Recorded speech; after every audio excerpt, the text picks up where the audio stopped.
खुशी है। और ऐसी खुशी महाराज दशरथ दान लुटा रहे हैं, आनंद छा रहा है।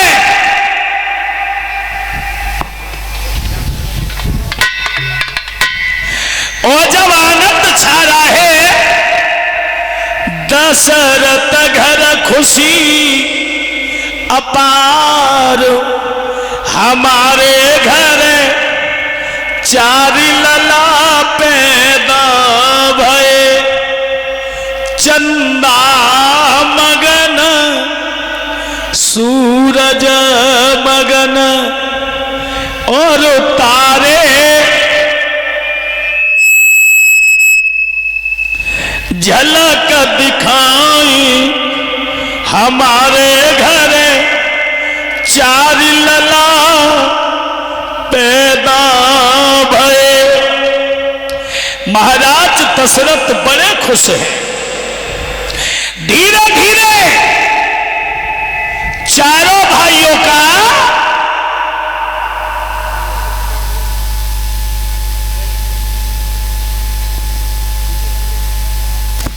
नामकरण हुआ है। और चारों भाइयों का जब नामकरण हुआ, दशरथ के आंगन में इतनी खुशी है, जिस घर में एक बेटा न हो और उस आंगन में 4 बेटा। महाराज दशरथ बड़े खुश हो। भैया अब राम लक्ष्मण धीरे धीरे आंगन में सयाने हुए। और जब सयाने हुए तो विश्वामित्र का आश्रम था आजमगढ़ में। ये उड़े जाएंगे आजमगढ़ में आश्रम है। विश्वामित्र ने सोचा, जो से यज्ञ को करते हैं राक्षस लोग पूरा नहीं होने देते, यदि राम लक्ष्मण आ जाए तो हमारे यज्ञ की रक्षा हो जाए। भक्तों, विश्वामित्र आजमगढ़ से चले और आजमगढ़ से जब चले आगे महाराज दशरथ के आंगन में। और जब आए, कहा है महाराज दशरथ से, हम जो से भी यज्ञ को करते हैं राक्षस लोग पूरा नहीं होने देते। अगर राम लक्ष्मण आ जाए तो इसी गांव से 101 रुपये श्रीमान श्री नैम सिंह यादव जी, उनकी तरफ से ये हमें सम्मान हुआ है। और हमारे सभी साथी लोगों को भी सम्मान मिला है। कहा है गुरुदेव ने, अरे जो भी यज्ञ रची राजा, हम सफलता न पाने।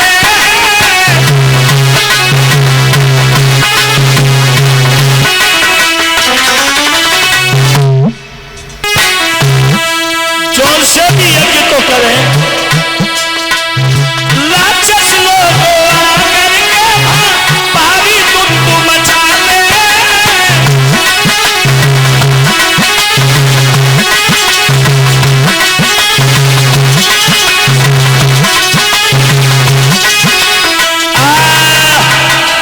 कहा है महाराज, हम जो से भी यज्ञ को करते राक्षस लोग पूरा नहीं होने देते।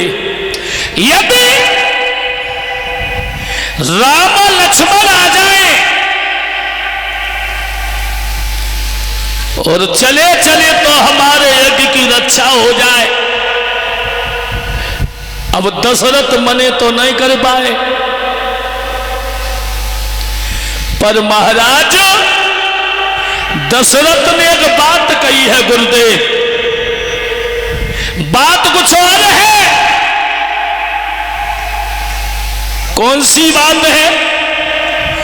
दशरथ बात बदल के बोले हैं, गुरुदेव बात तो ये है, ऐसे ही डाल दो।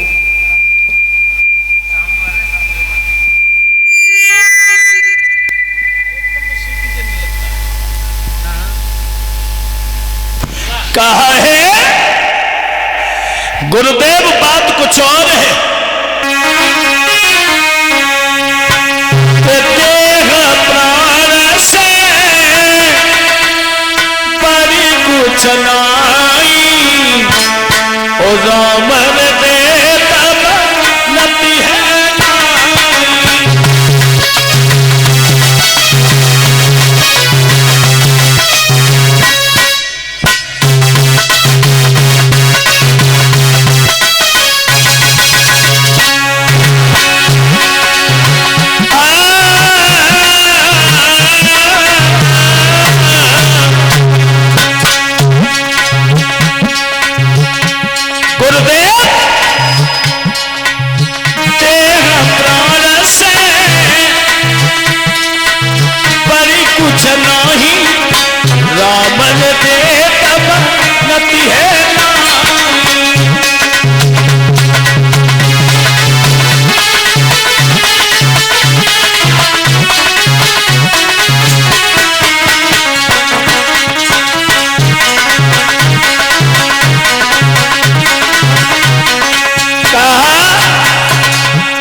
दशरथ ने गुरु विश्वामित्र से कहा,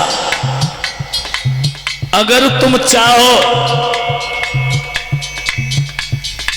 हमारे प्राण ले जाओ, पर मेरे राम लक्ष्मण को हमसे दूर ना करो। कहा विश्वामित्र से दशरथ ने, गुरुदेव बात यह है, सीता राम जी की जय, राजा राम जी की जय, राम हरे राम हरे,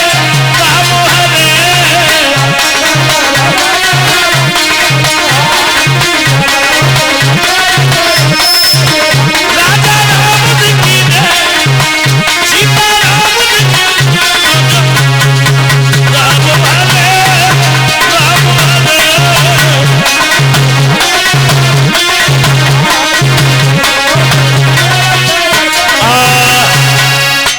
कहा है गुरुदेव,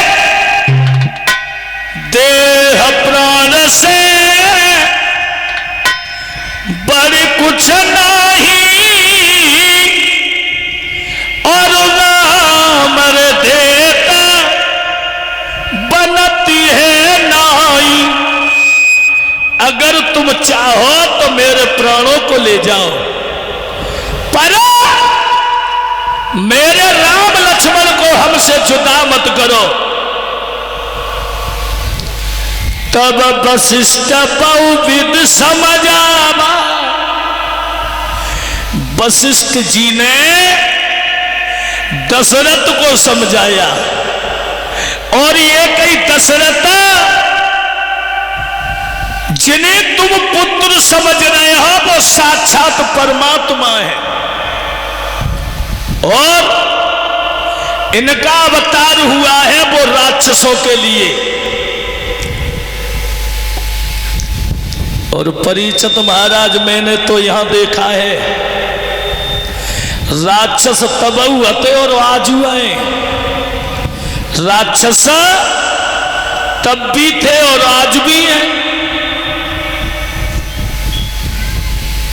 कोई धर्म का काम कर रहा है, कोई यज्ञ कर रहा है,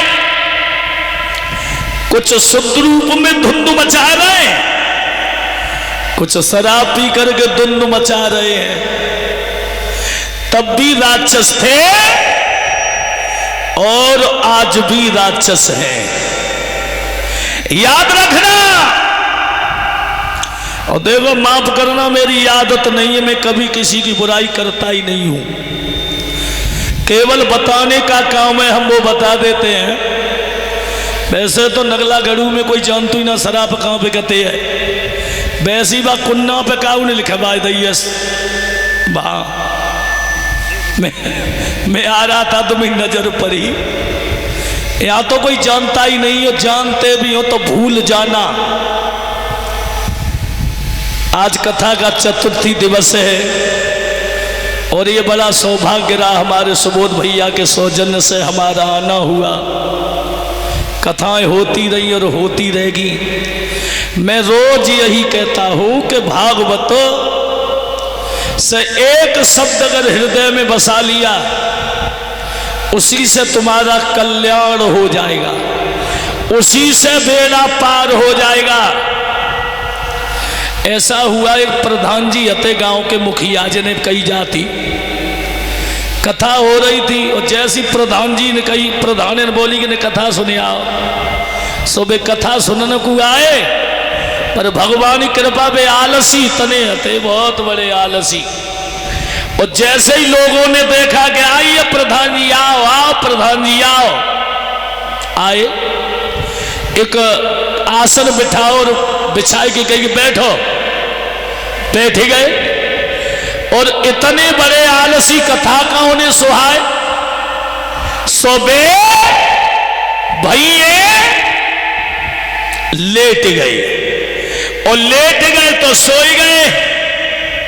सब कथा भाई, और कथा हेवे के बाद सब चले गए, सोता के बाद में जगे।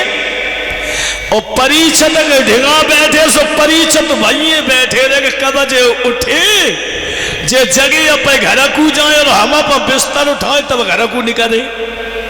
और जैसी प्रधान जी जगे सो बोले अरे राम राम, कथा में तो आनंद आएगा, और आते ही आते सोचे आए गए। उन्हें न मालूम है कथा कहाँ भाई, सो बोले बचाए, सो परीक्षत बोले तो जाओ, चले गए। और घरे जैसी पहुंचे सो पत्नी ने पूछी कथा सुने आए, बोले सुने आए, बड़ो आनंद आओ।